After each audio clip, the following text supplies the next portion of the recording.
로마서 7장 7절부터 13절까지를 제가 대신 봉독해 드리겠습니다. 하나님의 말씀을 들으십시오. 그런즉 우리가 무슨 말을 하리요? 율법이 죄냐? 그럴 수 없느니라. 율법으로 말미암지 않고는 내가 죄를 알지 못하였으니 곧 율법이 탐내지 말라 하지 아니하였더라면 내가 탐심을 알지 못하였으리라. 그러나 죄가 기회를 타서 계명으로 말미암아 내 속에서 온갖 탐심을 이루었나니 이는 율법이 없으면 죄가 죽은 것이니라. 전에 율법을 깨닫지 못했을 때에는 내가 살았더니 계명이 이름에 죄는 살아나고 나는 죽었도다. 생명에 이르게 할 그 계명이 내게 대하여 도리어 사망에 이르게 하는 것이 되었도다. 죄가 기회를 타서 계명으로 말미암아 나를 속이고 그것으로 나를 죽였느니라. 이로 보건대 율법은 거룩하고 계명도 거룩하고 의로우며 선하도다.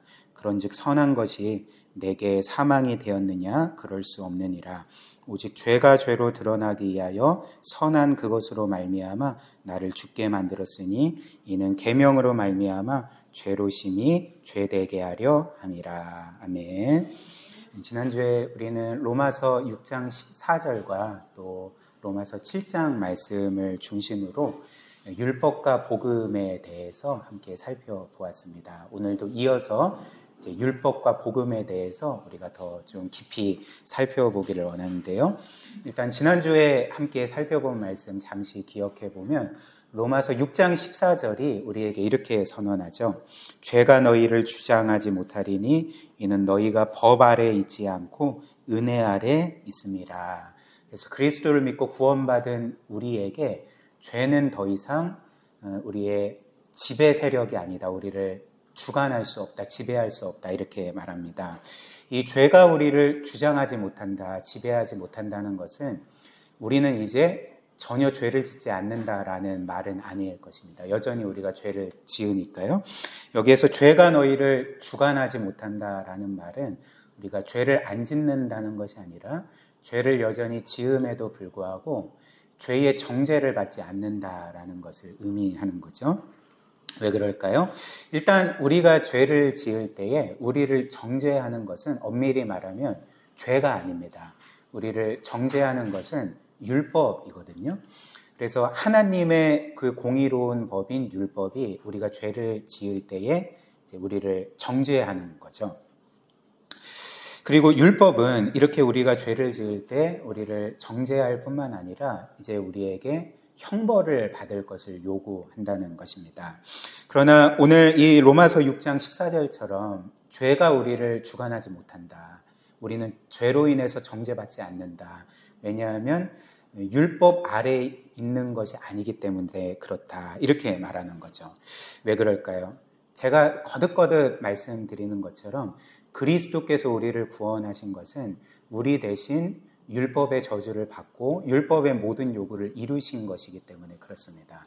그래서 율법이 우리에게 요구하는 것은 두 가지이거든요. 우리가 죄를 지을 때 형벌을 요구하고 그리고 우리가 죄를 짓더라도 여전히 우리는 하나님의 법에 순종해야 되지 않습니까? 그러니까 순종해야 될 요구를 우리에게 합니다. 근데 그리스도께서는 우리 대신 형벌받을 요구를 이루셨고 그분의 십자가 죽음으로 또 우리가 창조주이신 하나님께 마땅히 순종해야 될 의무를 그분이 죽기까지 순종하심으로써 성취하셨기 때문에 이 하나님의 공의로운 법인 율법은 더 이상 우리를 저주할 수가 없는 거죠. 정죄할 수가 없는 거죠. 그래서 죄가 우리를 주관하지 못한다라는 것입니다. 그리고 이제 더 나아가서 우리는 이제 율법의 저주 아래에 있지 않고 은혜 아래에 있다라고 말합니다. 은혜 아래에 있다는 것은 무엇을 의미할까요? 그러니까 하나님이 우리를 대하실 때 이제 그분의 공의로운 법대로 대하시지 않는다는 거죠. 즉 우리의 행위를 따라 그분의 법에 따라서 우리를 대하시지 않는다는 것입니다. 한번 생각을 해보십시오. 하나님께서 여러분들을 법대로 대하시면 우리에게 소망이 있겠습니까? 이번 한 주도 우리는 많은 죄를 지었는데 하나님께서 늘 우리를 법대로 대하시면 우리는 살아남을 수가 없는 것입니다. 우리에게는 어떤 소망도 있을 수가 없습니다. 근데 우리가 이제는 법 아래에 있지 않고 은혜 아래에 있다는 것은 하나님께서 우리를 법으로 대하시지 않고, 즉 우리가 행한 대로 우리를 대하시지 않고 한없는 은혜로 대하시고, 그리고 구체적으로는 우리가 행한 일을 따라서 우리를 대하시는 게 아니라 그리스도께서 우리를 위해 행하신 모든 일을 따라서 우리를 대하시는 거죠. 그래서 그리스도처럼 우리를 죄 없는 자로 그렇게 대하시고, 그리스도처럼 하나님께 완벽하게 순종한 의로운 자로 우리를 대하시는 것이 바로 우리를 은혜로 대하시는 것. 우리가 율법 아래 있지 않고 은혜 아래 있다라는 것에 제 의미가 됩니다. 그리고 더 나아가서 그리스도처럼 우리를 영원히 하나님의 사랑받는 자녀로 대하시는 거죠. 이게 이제 우리가 은혜 아래 있다는 의미가 되는 거죠. 그리고 우리가 이것을 깨달을 때 우리는 더 이상 이제 율법을 지켜야 되는데 과거처럼 우리는 두려움 때문에 율법을 지키지 않게 될 것입니다. 왜냐하면 우리에게 정죄가 없기 때문에, 영원토록 하나님이 우리를 사랑하시기 때문에, 그분이 우리의 아버지이시기 때문에 우리는 더 이상 두려움으로 율법을 지키지 않고 그분을 향한 사랑과 기쁨과 감사함으로 율법을 지키게 되는 거죠. 또한 우리는 뭔가를 얻어내기 위해서도 율법을 지키지 않습니다. 왜냐하면 이미 하나님이 우리에게 모든 것을 주셨는데 더 얻어낼 게 뭐가 있겠습니까? 주신 것에 감사함으로 우리는 하나님의 계명을 따라 살게 되는 거죠. 이것이 우리가 지난주에 살펴본 말씀이고요. 이어서 오늘은 이 율법이 우리에게 행하는 일이 있습니다. 그것을 우리가 살펴볼 텐데요. 그 두 가지로 살펴보겠습니다. 첫 번째는 율법이 우리에게 하는 일, 그것은 바로 우리의 죄를 드러내고 우리에게 사형 선고를 내리는 일이라는 것을 살펴볼 거고요. 그 다음 두 번째로, 그렇지만 율법은 우리에게 선하다라고 성경이 말하고 있습니다. 율법이 우리에게 선한 이유, 우리를 그리스도께로 인도하기 때문이다. 이것을 살펴볼 거고요. 마지막 세 번째로 이 말씀을 이제 우리의 삶에 적용하고 말씀을 마무리하려고 합니다. 그래서 첫 번째로 율법은 우리의 죄를 드러내고 우리에게 사형 선고를 내린다는 것. 그렇지만 율법은 두 번째로 우리에게 선한 일을 행하는데 우리를 그리스도께로 인도한다는 것. 이렇게 두 가지로 살펴보겠습니다. 첫 번째로 율법이 우리에게 하는 일은 우리의 죄를 드러내는 것입니다. 우리의 죄를 죄되게 하는 거죠. 그래서 우리에게 사형 선고를 내리는 일을 합니다. 7절 말씀 보십시오.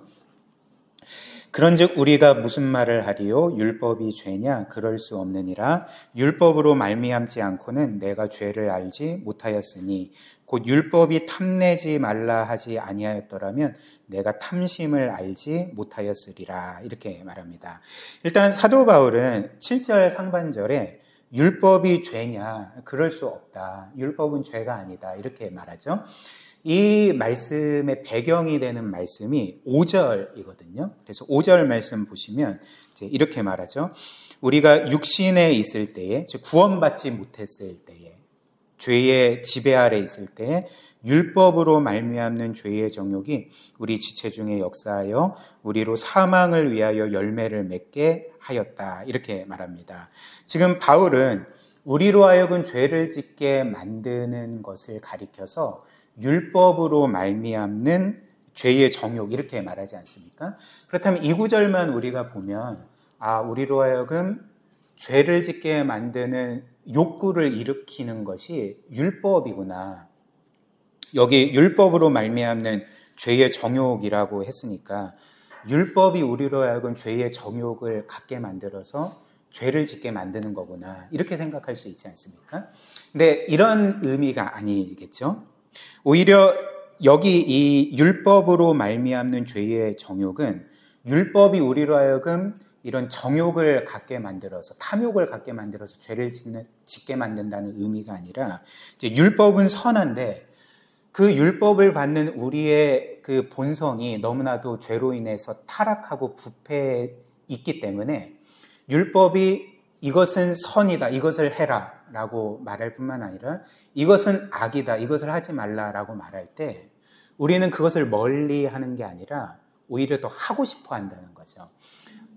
우리의 실제 삶에서 경험한 바가 아닙니까? 누군가가 이거 하지 마 그러면 왠지 더 하고 싶고 뭔가 궁금증이 생기고 이걸 하면 나에게 어떤 기쁨이 있을까? 이렇게 하면서 도리어 하지 말라고 하는 것을 더 하고 싶어 하는 그런 경우가 우리에게 있지 않습니까?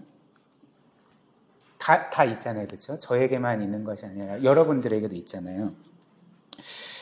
이것을 말하는 거죠. 그러니까 우리의 영혼과 마음 자체가 이렇게 죄로 인하여서 타락하고 부패해서 심지어 하나님께서 우리에게 명하신 거룩한 계명도 우리로 하여금 뭔가 죄를 부추기게 만들고 죄에 대한 탐욕을 갖게 만들어서 죄를 짓게 만든다는 거죠. 그렇기 때문에 율법이 죄냐? 이제 죄가 아니라 우리로 하여금 죄를 짓게 만드는 것은 율법이 아니라 이제 우리의 심각한 죄의 본성이라는 것을 이제 말하는 것입니다. 그렇기 때문에 율법은 죄가 아니고 오히려 율법은 하나님의 거룩한 법이 되는 거죠. 그리고 그 율법이 우리에게 행하는 일은 뭐가 죄인지를 우리에게 알려주는 것입니다. 7절 말씀처럼 우리로 하여금 죄가 뭔지를 알게 하고 우리 안에 숨겨진 죄가 죄되게, 죄로 드러나게 한다는 거죠. 그래서 7절 다시 보시면 율법으로 말미암지 않고는 내가 죄를 알지 못한다 이렇게 말하는 거죠. 물론 우리가 지난주에 본 것처럼 우리 모두에게는 양심이라는 것이 있어서 율법이 없이도 양심만으로도 우리는 뭔가 이제 선과 악에 대해서 구별할 수 있고 그리고 내가 어떻게 살아야 되는지 혹은 뭘 하지 말아야 되는지를 이제 어느 정도는 알 수 있지 않겠습니까? 그러나 그럼에도 불구하고 성경이 우리에게 말하는 바는 우리의 양심조차도 불완전하다는 거죠. 충분하지 못합니다. 왜냐하면 우리의 양심은 우리의 영혼과 결부되어 있는 것 아닙니까? 그렇기 때문에 우리의 본성 자체가 죄로 인해서 타락하고 부패했기 때문에 우리의 양심도 사실 온전한 상태가 아니라는 거죠. 죄로 인해서 영향을 받았고 죄로 인하여서 어그러진 부분들이 있고 깨트려진 부분들이 있다는 것입니다. 실제로도 우리가 계속 죄를 지으면 우리의 양심이 무뎌지게 됩니다. 그리고 또 계속 죄를 지으면 양심이 마비가 되어서 너는 양심에 화인 맞았구나 이런 말이 있지 않습니까? 그러니까 우리의 양심이 제대로 작동을 안 한다는 거죠. 그래서 우리에게 분명히 선명한 선과 악의 기준을 알려줘야 되는데 그렇게 기능을 하지 못한다는 것입니다. 또한 우리에게는 국가의 법도 있죠. 근데 이 국가의 법도 부족하기는 마찬가지입니다. 왜냐하면 이 국가의 법이라는 것이 기본적으로는 정의롭지만 그렇지 않은 경우도 있기 때문에 그런 거죠. 예를 들면 현재 전 세계적으로 성경이 이건 분명히 죄다라고 말하는 것을 죄가 아니다라고 법을 고치는 사례들이 계속 일어나지 않습니까? 예를 들면 지금 영미권에서는 이 동성 결혼에 대해서 계속 법적으로 허용을 하고 있고 그리고 우리나라의 경우에도 몇 년 전에 강통법이 폐지가 되어서 어찌됐든 이 간통은 개인의 자유이고 사랑의 영역이기 때문에 이건 더 이상 죄는 아니다. 이런 식으로 이 세상이 흘러가고 있는 거죠. 그리고 이런 말 들어보지 않았습니까? 악법도 법이다. 이런 말 들어보셨잖아요. 그러니까 이 세상의 법이 다 완전한 게 아니라는 거죠. 그러니까 악법이 분명히 존재한다는 것입니다. 예를 들면 현재에도 독재 국가들의 법이 있지 않습니까? 그 법들 중에는 그 독재자를 어찌됐든 우상시하고 절대화하는 법들이 분명히 있을 것입니다. 우리는 이런 법을 가리켜서 공의롭다고 할 수 있겠습니까? 그렇지 않죠. 그리고 과거의 군국주의 일본 제국의 헌법도 천황을 신으로 모시고 어찌됐든 그 법에 비롯하여서 약소국들을 침략하고 수탈하지 않았습니까? 이런 것들을 우리는 공의롭다라고 말할 수가 없는 거죠. 무엇보다도 이 국가의 법은 사람들의 외적인 행동은 다루지만 우리의 내면과 마음의 죄는 다루지를 않는 거죠. 국가가 여러분들이 뭔가 나쁜 생각하고 사람을 미워하고 뭔가 음란한 생각을 품었다고 해서 여러분들을 잡아갑니까? 그렇지 않죠. 그러니까 국가의 법은 우리의 외적인 행동을 규제할 수는 있지만 우리의 마음의 죄는 결코 다룰 수가 없다는 것입니다. 그렇기 때문에 우리에게 필요한 것은 절대적으로 거룩할 뿐만 아니라 객관적이고, 그리고 우리의 외적인 행동뿐만 아니라 우리의 마음의 죄도 다루는 법이 필요한데, 그 법이 무엇입니까? 그러니까 하나님의 율법인 거죠. 그래서 사도 바울은 7절 말씀에 내가 율법이 아니었으면 죄를 죄로 알지 못했을 거다라고 말하면서 그 한 가지 예로서, 자기가 깨달은 죄로 한 가지 예로서 그 마음의 죄인 탐심을 들고 있는 거죠. 7절 말씀 다시 보시면 율법으로 말미암지 않고는 내가 죄를 알지 못하였으니, 그래서 그가 깨달은 죄가 뭐냐면 곧 율법이 탐내지 말라 하지 아니하였더라면 내가 탐심을 알지 못하였으리라, 이렇게 말하는 거죠. 8절도 그러나 죄가 기회를 타서 계명으로 말미암아 내 속에서 온갖 탐심을 이루었나니 이는 율법이 없으면 죄가 죽은 것임이라, 이렇게 말하는 거죠. 특별히 8절 하반절에 이는 율법이 없으면 죄가 죽은 거다, 이렇게 말하는 이 말씀의 의미는 율법이 없으면 죄가 아닌 게 되는 거구나, 이런 의미일까요? 이런 의미가 아닙니다. 율법이 없으면 죄가 죽은 것임이라라는 말씀은 율법이 없으면 죄가 아닌 게 된다는 말이 아니라, 율법이 없으면 내가 내 안에 죄가 있는지 없는지, 그리고 내 안에 죄가 살아있는지 죽었는지를 알 수가 없다는 거죠. 그러니까 율법이 없으면 마치 내 안에 죄가 없는 것처럼, 죄가 죽은 것처럼 여겨지지만 율법이 나에게 그 빛을 비춰줄 때 내 안에 죄가 살아있구나, 이 의미인 거죠. 그래서 사도 바울은 이어서 이렇게 말합니다. 9절 말씀 보십시오. 전에 율법을 깨닫지 못했을 때에는 내가 살았더니 계명이 이름에 죄는 살아나고 나는 죽었도다, 이렇게 말합니다. 그러니까 쉽게 이 구절을 다시금 표현하면 지금 사도 바울이 이런 말을 하고 있는 거거든요. 내가 전에 율법을 깨닫지 못했을 때는 내 안에 탐욕이 있는지를 몰랐다. 그리고 그것이 죄인지를 몰랐다. 그렇기 때문에 내가 죽을 죄인인지 알지 못했다. 나는 내가 생명에 합당한 자인 줄 알았다. 이게 이제 내가 살았더니라는 말의 의미고요. 그리고 이어서 이렇게 말하는 거죠. 그러나 내가 계명을 깨달았을 때 탐욕이 내 안에 살아있다는 것을 깨닫게 되었고, 그로 인해서 나는 사형 선고를 받았다. 나는 죽을 죄인이다, 이렇게 말하는 거죠. 이게 계명은 살아나고, 그러니까 계명의 이름에 죄는 살아나고 나는 죽었도다라는 말의 의미가 되는 것입니다. 나는 사형 선고를 받았다. 나는 죽을 죄인이다, 이런 말이죠. 그런데 한번 이 구절을 곰곰이 생각을 해보십시오. 지금 사도 바울은 내가 전에 율법을 깨닫지 못했을 때 이렇게 말합니다. 내가 전에 율법을 알지 못했을 때 이렇게 말합니다. 근데 사실 사도 바울은 과거에 율법을 알았을까요? 몰랐을까요? 알았습니다. 안 정도가 아니라 율법에 정통한 율법학자였습니다. 가말리아의 수제자였고, 그리고 율법 학자인 바리새인이었습니다. 율법의 의로는 흠이 없던 자였습니다. 근데 그 바울이 전에 나는 율법을 깨닫지 못했다. 내 안에 탐욕이 있는지 몰랐다. 이렇게 말하는 거죠. 이게 뭔 말인가? 바울이 나는 전에 율법을 깨닫지 못했다라는 말이 뭔가? 그러니까 이 말은 사도 바울이 과거에 율법에 대해서 전혀 몰랐고, 그리고 율법에 대해 전혀 이해하지 못했다라는 말이 아니라, 이 말은 자신이 율법을 문자로는 알았지만 이 율법을 지킨다는 것의 참 의미가 뭔지를 몰랐다라는 말인 거죠. 이 율법을 참으로 지킨다는 것이 무엇일까요? 일단 그 바리새인의 경우는 그들이 율법을 지킨다는 것을 어떻게 생각을 했냐면, 외적으로 이 율법을 완벽하게 지키면 나는 율법을 완벽하게 지켰다라고 생각을 했던 것입니다. 그래서 빌립보서 3장 5절 6절에도 사도 바울이 이렇게 말하지 않습니까? 나는 8일 만에 할례를 받고 이스라엘 족속이요 베냐민 지파요 히브리인 중에 히브리인이요 율법으로는 바리새인이요 열심으로는 교회를 박해하고 율법의 의로는 흠이 없는 자다. 그러니까 과거의 자신을 가리켜서 율법의 의로는 흠이 없었다. 난 율법을 완벽하게 지켰다. 이렇게 말하는 거죠. 근데 지금은 나는 율법을 몰랐습니다. 나는 율법을 단 하나도 온전히 지키지 못했습니다.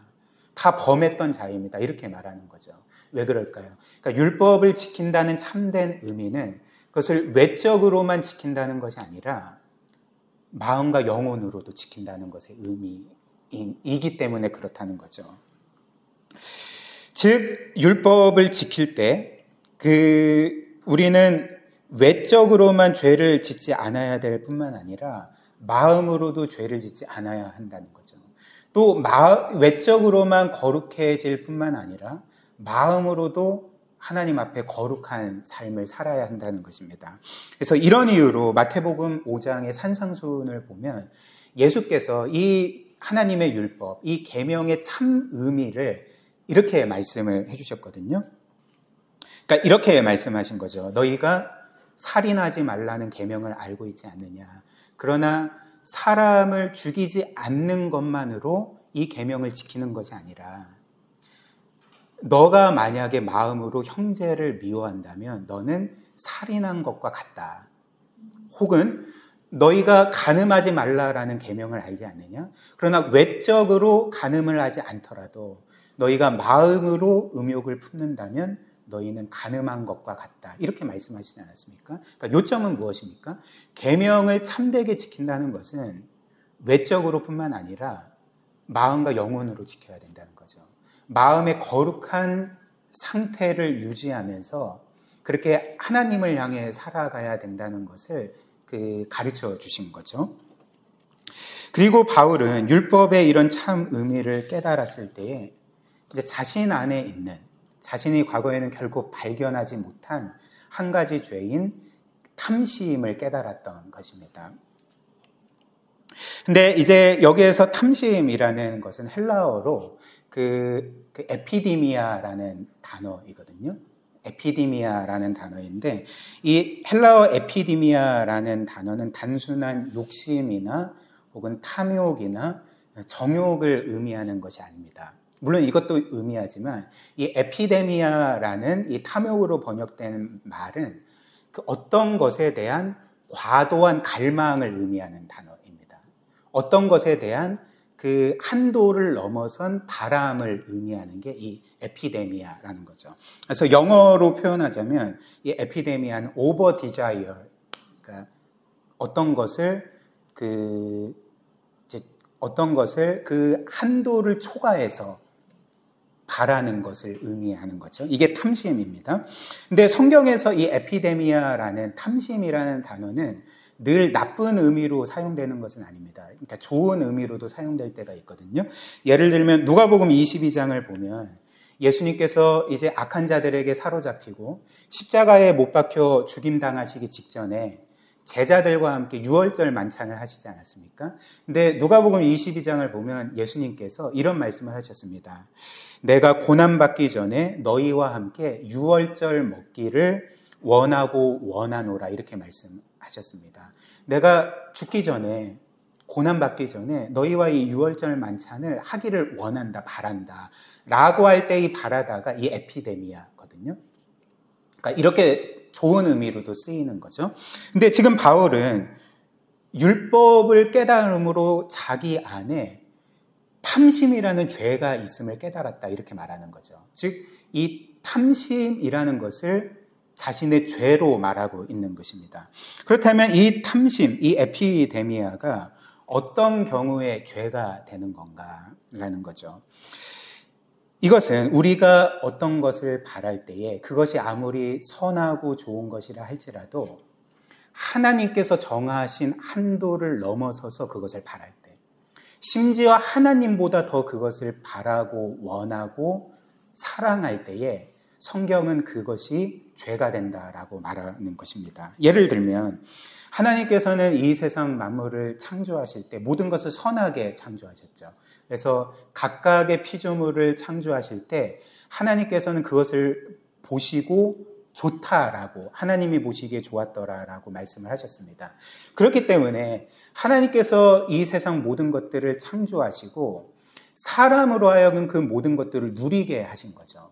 선한 피조물들을 바라고 누리는 것은 악한 것이 아니었습니다. 죄가 아니었습니다. 그것은 좋은 일이었고 선한 일이었습니다. 그러나 하나님께서는 아무리 좋은 것이라 할지라도 그것을 바라는 것에 있어서 한도를 정해 주신 거죠. 어떤 한도입니까? 그 어떤 것도 나를 앞서면 안 돼. 너희는 이 세상 모든 것을 바란다 할지라도 그 모든 것이 나보다 우선시 되면 안 돼. 내가 너희의 최선의 그 가장 우선순위가 되어야 되고 너희의 삶의 진정한 기쁨과 의미와 목적이 되어야 되고 너희는 이 세상 어떤 것보다도 나를 바라야 된다라고 한도를 정해 주신 거죠. 그러니까 그 한도를 넘어설 때 그것은 이제 죄가 된다는 것입니다.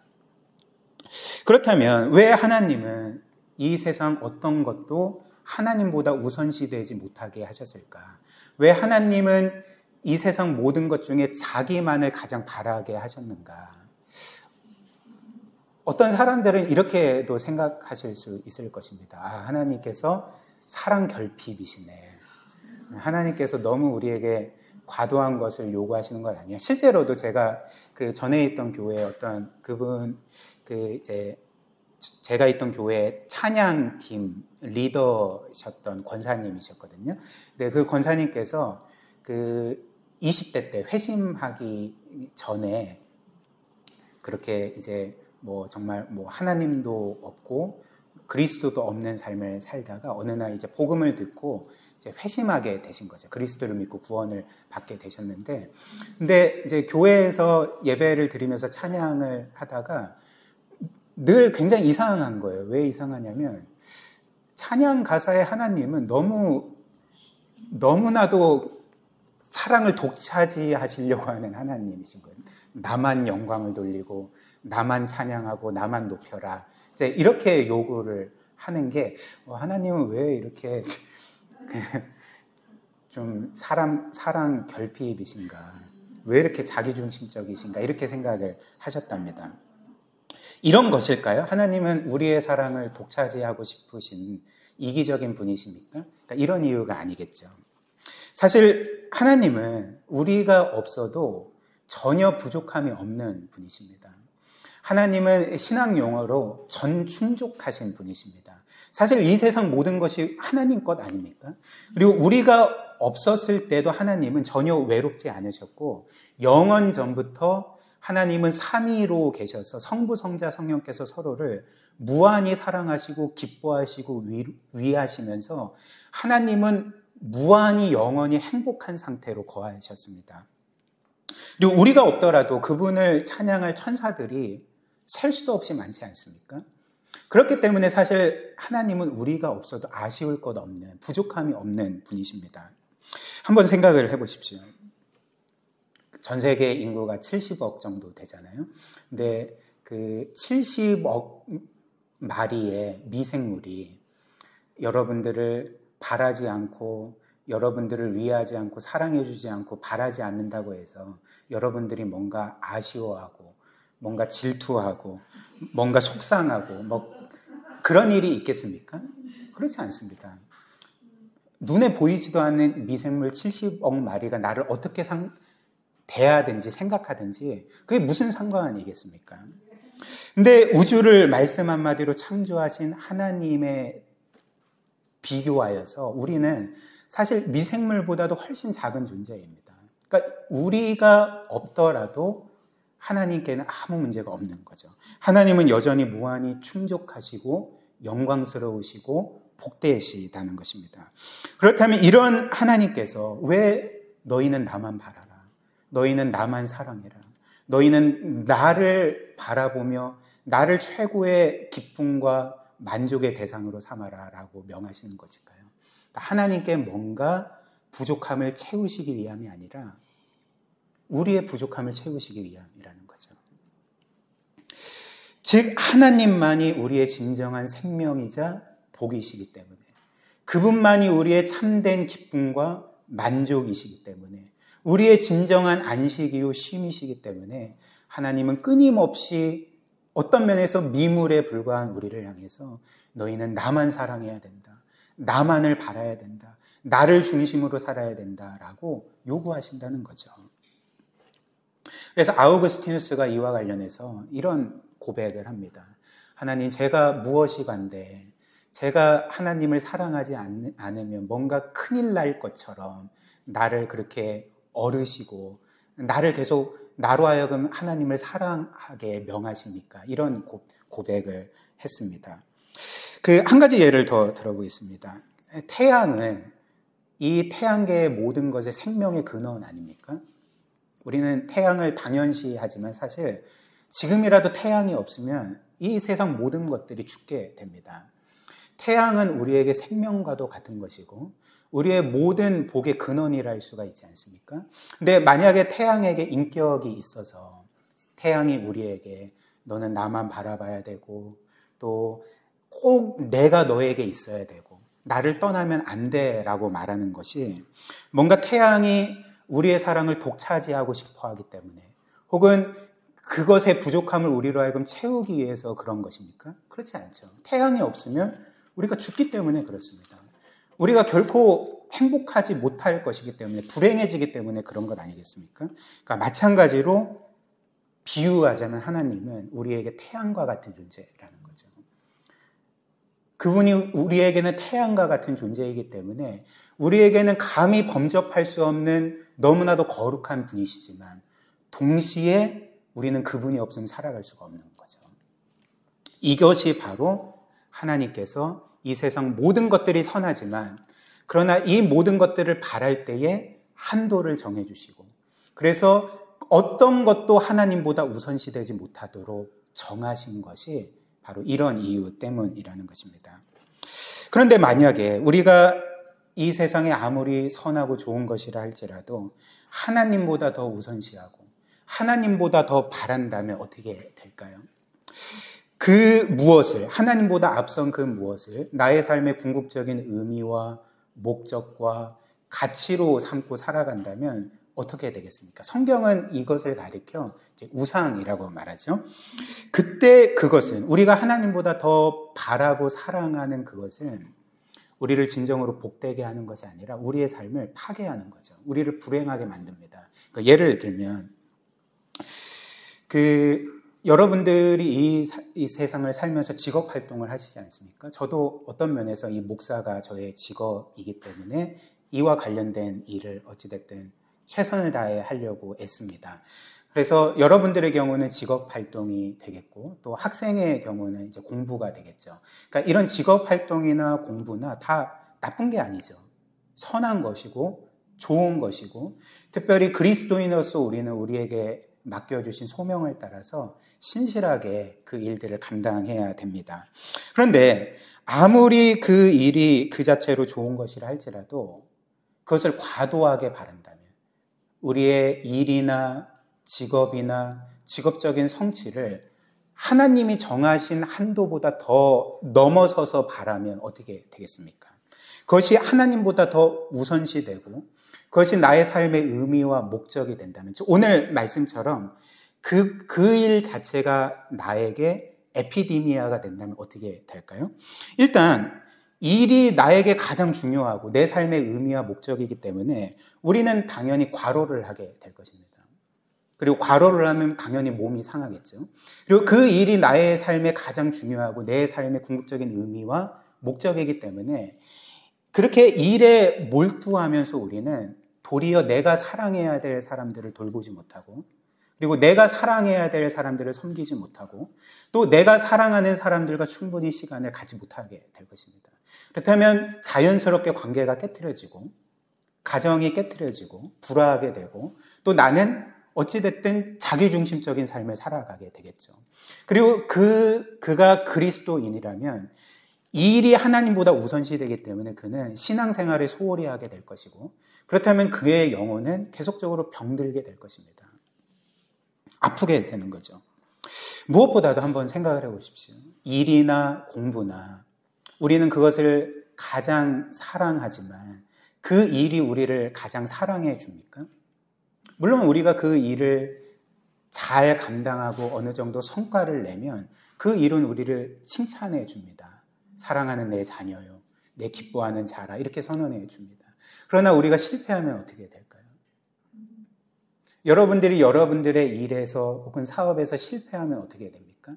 혹은 학생이 공부해서 낙제점을 받으면, 혹은 원하는 대학에 들어가지 못하면 어떻게 됩니까? 그 일이나 공부가 여전히 우리를 사랑해 줄까요? 우리를 받아줍니까? 계속 빚 얘기해서 죄송하지만 우리가 뭔가 실패해서 빚을 졌다면 그 일은 그 빚을 우리를 사랑함으로 탕감해 줍니까? 그렇지 않습니다.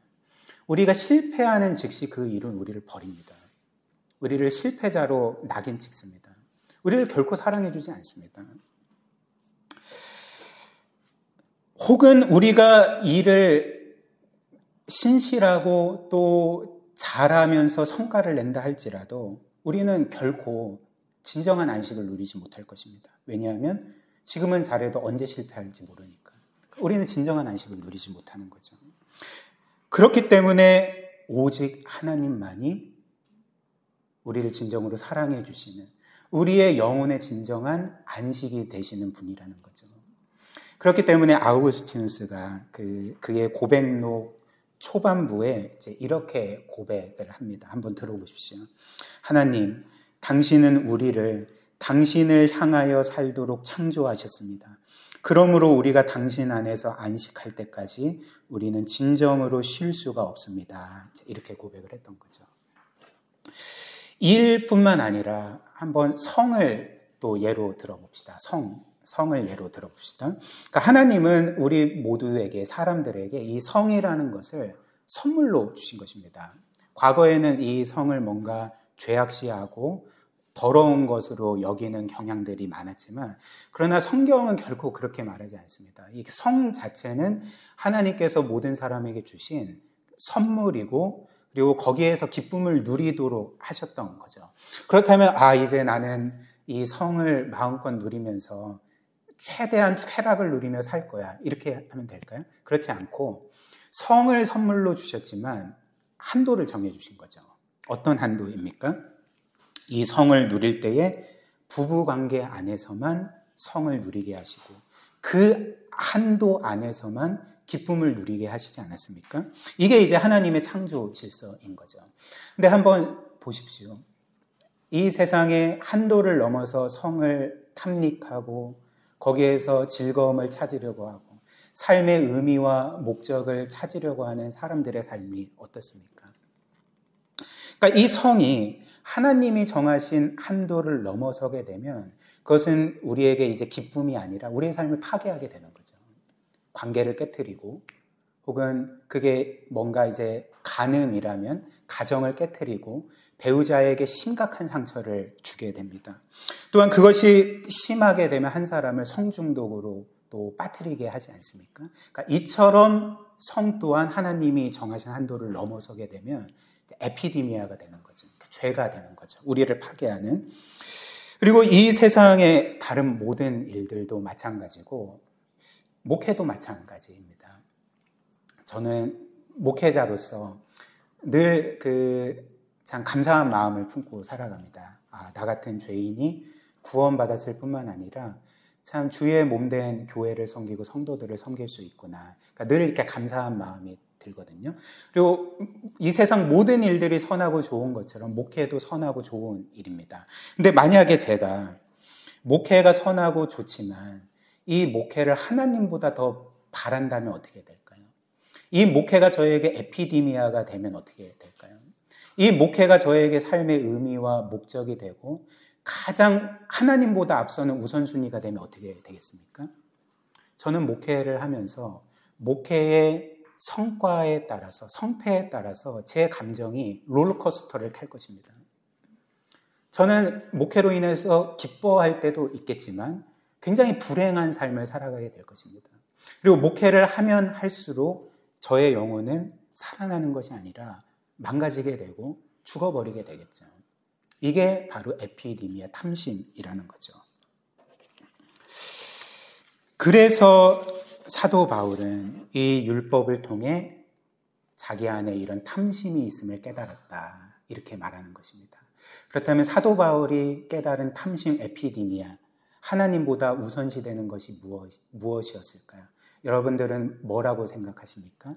아마도 우리가 읽은 빌립보서 3장 말씀에 비추어 보면 이 사도 바울의 에피디미아, 하나님보다 앞선 것은 자기 의에 대한 과도한 바람이었을 것입니다. 자기 의에 대한 자랑이었을 것입니다. 왜냐하면 과거에 그는 이런 말을 서슴없이 하던 사람이었기 때문에 그런 거죠. 나는 율법의 의로는 흠이 없다. 나는 완벽한 자다. 누가 자기를 완벽한 자라고 말할 수가 있겠습니까? 누가 자기를 완전히 의로운 자라고 말할 수 있겠습니까?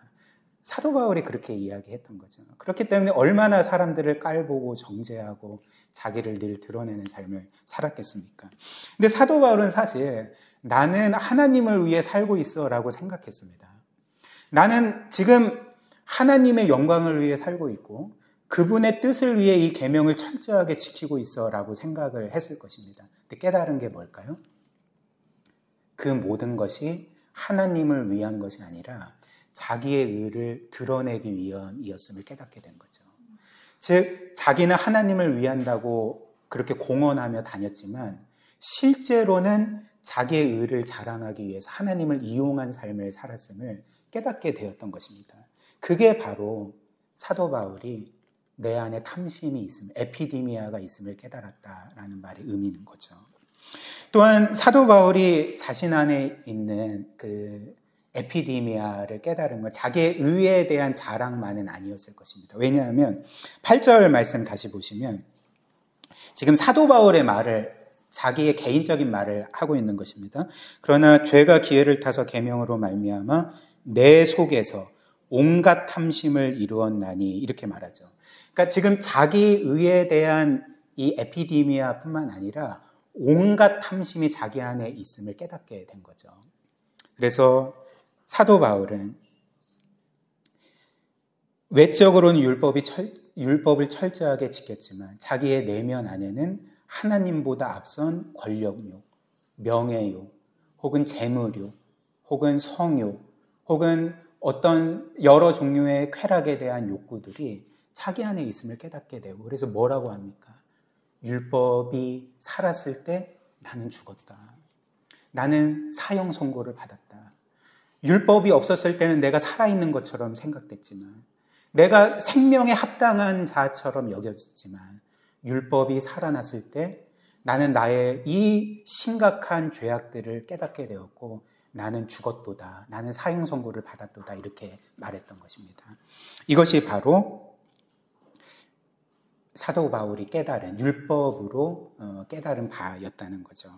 그래서 9절 10절 한번 보십시오. 전에 율법을 깨닫지 못했을 때는 내가 살았더니 즉 나는 죽을 죄인임을 깨닫지 못했다는 말이죠. 그런데 계명이 이름에 죄는 살아나고 즉 죄가 드러나고 나는 죽었도다. 사형 선고를 받았다 이런 말이겠죠.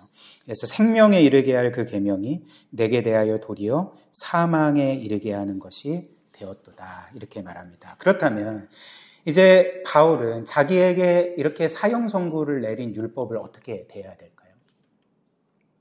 자기에게 사형 선고를 내렸습니다. 그렇다면 사도 바울은 이 율법을 어떻게 생각해야 되겠습니까? 그러니까 이 율법을 거룩한 것, 의로운 것으로 대할 수는 있을 것입니다. 근데 놀랍게도 사도 바울은 지금 뭐라고 고백을 하냐면 이 율법이 나에게 선한 것이다 이렇게 얘기를 하는 거죠. 이 율법은 선하다라고 말합니다. 12절 말씀 보십시오. 이로 보건대. 이로 본다는 건 뭘 의미합니까? 율법이 나에게 사형 선고를 내린 것을 보건대. 율법은 거룩하고 계명도 거룩하고 의로우며 선하도다. 선하다는 것은 우리에게 선이 된다는 의미입니다. 유익이 된다는 의미죠. 사실 우리도 이 율법이 거룩하고 의롭다는 것은 충분히 이해가 됩니다. 거룩하고 의로우니까 충분히 이해가 되지 않습니까? 근데 율법이 선하다는 것, 우리에게 뭔가 유익을 준다는 것은 사실 쉽게 이해되지 않는 것입니다. 그렇다면 죄인에게 사형 선고를 내리는 이 율법이 우리에게 선한 이유, 우리에게 뭔가 유익한 이유가 무엇이겠습니까? 이 율법이 우리에게 죄를 드러내고 우리에게 사형 선고를 내리는 것에서 멈추는 것이 아니라 더 나아가서 이 율법이 우리에게 가장 선하고 좋은 일을 이루기 때문에 그런 거죠. 그 일이 무엇입니까? 우리를, 죽을 죄인인 우리를 구세주 예수 그리스도께로 나아가게 만드는 거죠. 우리의 유일한 영혼의 의사이자 구세주이신 그리스도를 바라보게 하기 때문에 이 사도 바울은 율법이 거룩하고 의로울 뿐만 아니라 선하다라고 말하는 것입니다.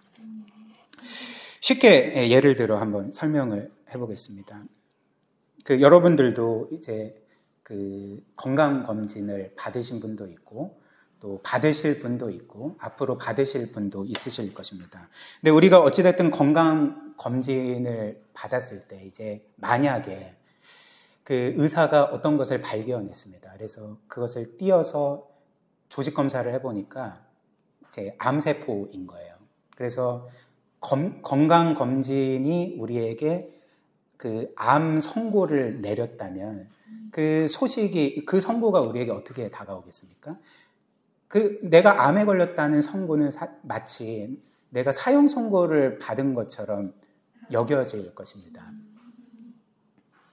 그렇지 않겠습니까? 저는 판정을 받아본 적은 없어서 모르겠지만 그 권사님께서 작년에 크게 아프셨잖아요. 좀 그런 생각 드시지 않으셨어요? 믿음이 좋으셔서 안 드셨답니다. 네.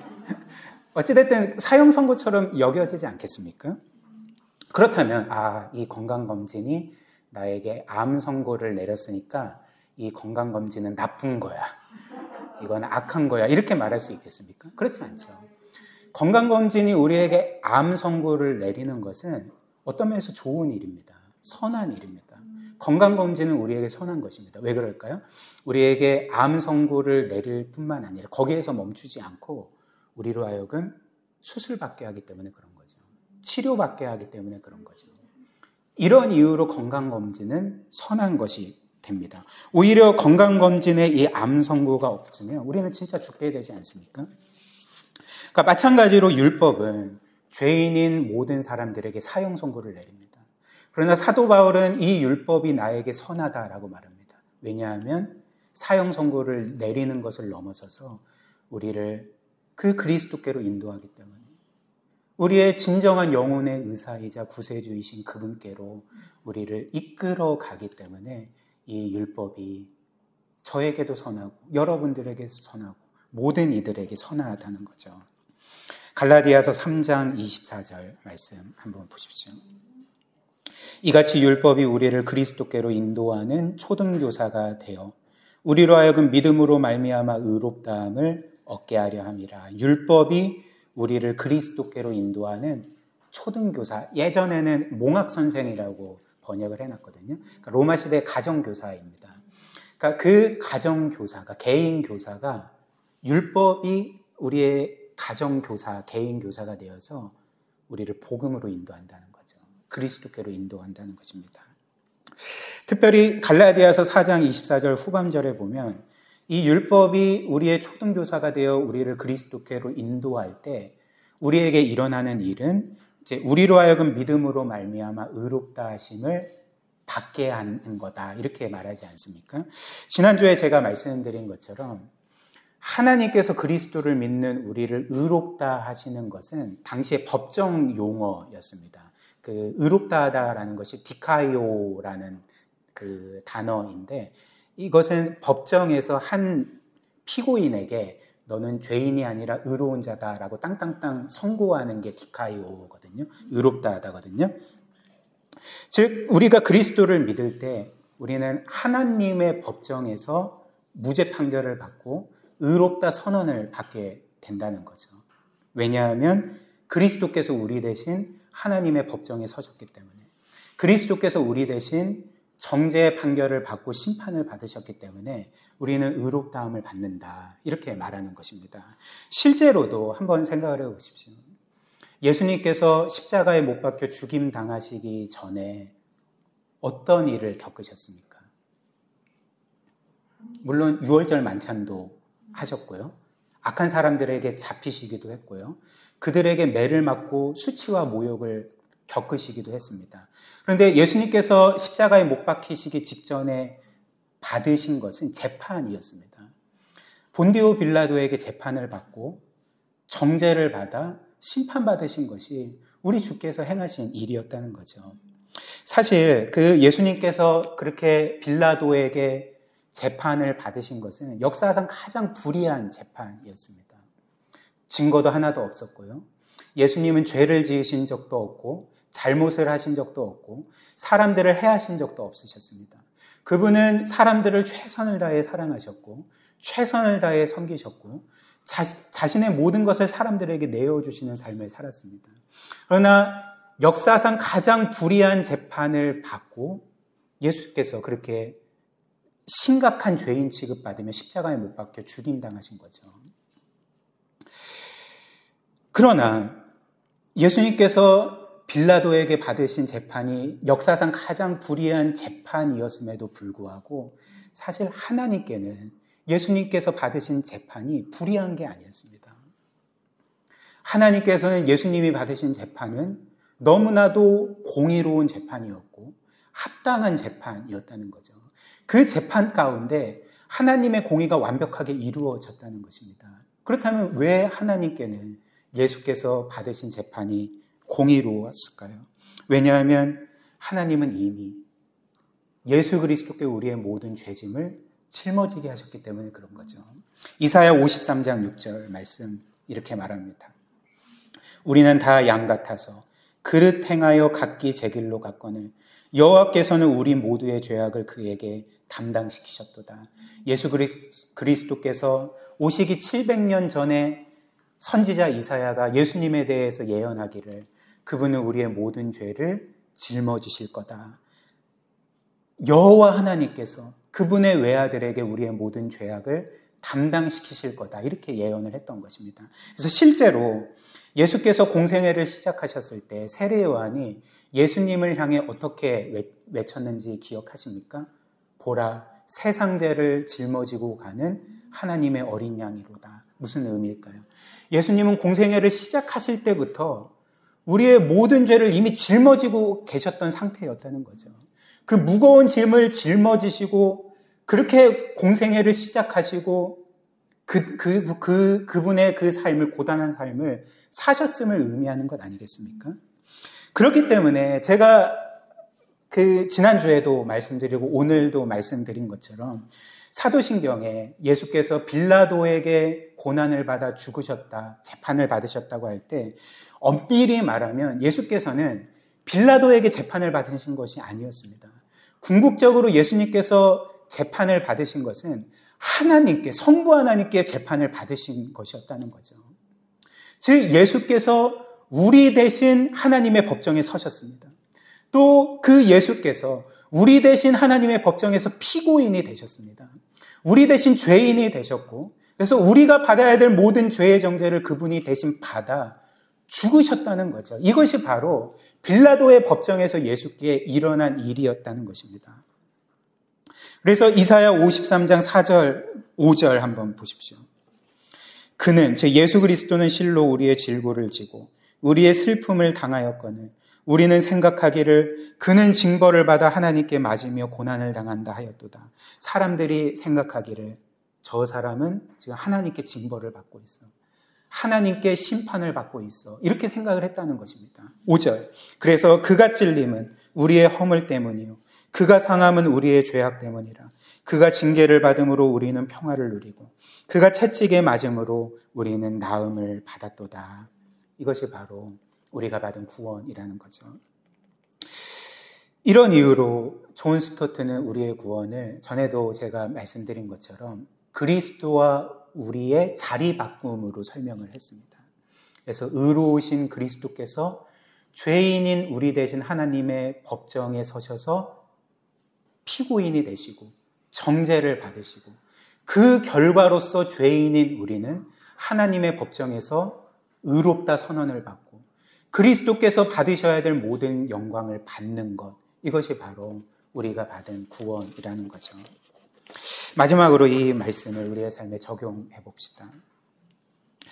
사랑하는 여러분, 우리가 마지막에 살펴본 이 예수 그리스도의 구원에 나타난 그분의 사랑이 얼마나 놀라운지, 그리스도께서 우리에게 얼마나 놀라운 구세주이신지를 우리가 잠시 마음속으로 좀 묵상을 해 보았으면 좋겠습니다. 사실 우리의 구세주이신 예수께서는 원래 온 세상 만물의 심판자이십니다. 그분은 창조주이시고 모든 것을 다스리시는 분이시고, 그래서 마지막 날에 성경에 따르면 그분은 모든 것을 심판하실 것입니다. 우리의 구세주는 원래 심판자이신 거죠. 우주의 심판자이신 거죠.